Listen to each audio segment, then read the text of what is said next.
రోమిలికి రాసిన పత్రిక 8వ అధ్యాయము 4వ వచనంలో దేవుడు తన సొంత కుమారుని పాప శరీరాకారంతో పంపి ఆయన శరీరమందు పాపమునకు శిక్ష విధించెను. ఇక్కడ మనం చూసుకున్నట్టయితే దేవుడు తన సొంత కుమారుని యేసుక్రీస్తు ప్రభుని మన కొరకు ఆయన బలిగా అర్పించాడండి. మనం చూసుకున్నట్లయితే అదేవిధంగా ఇంకొక వాక్యం చూసుకుంటాము. 2 కొరింథీ 9వ అధ్యాయం 7వ వచనంలో సనగ కనుకయు బలవంతముగా కాకయు ప్రతి వాడును తన హృదయంలో నిశ్చయించుకున్న ప్రకారము ఇయ్యవలెను.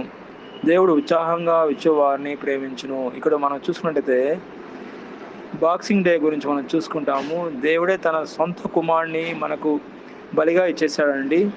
అదేవిధంగా మనం దేవుడికి ఎప్పుడు కూడా కానుకలు హృదయపూర్వకంగా మనం ఇవ్వాలి. అదేవిధంగా పేదవారిని కూడా మనం జ్ఞాపకం చేసుకోవాలి.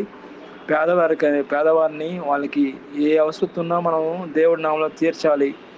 అదేవిధంగా మనం చూసుకున్నట్లయితే మనం ఇచ్చే వారంగా మనం ఉండాలి, కానీ తీసుకునే వారంగా మనం ఉండకూడదు.